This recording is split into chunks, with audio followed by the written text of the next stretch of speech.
everyone, my name is Kent C. Dodds. I'm so excited to be speaking at Frontend Nation. It's going to be so great, and I'm going to be giving a talk called Stop Lying to Your Users, where I imply that we are lying to our users. Maybe you are.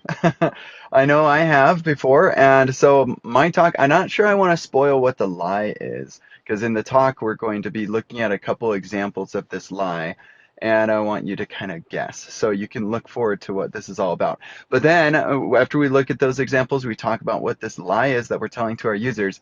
I'm going to show you with some examples of those examples of how they could actually stop lying to their users. And hopefully you can take away some really good tips and advice from that. So I know that I am primarily I do React and Remix stuff, and a lot of people coming to Frontend Nation are coming from all sorts of different backgrounds, which is awesome.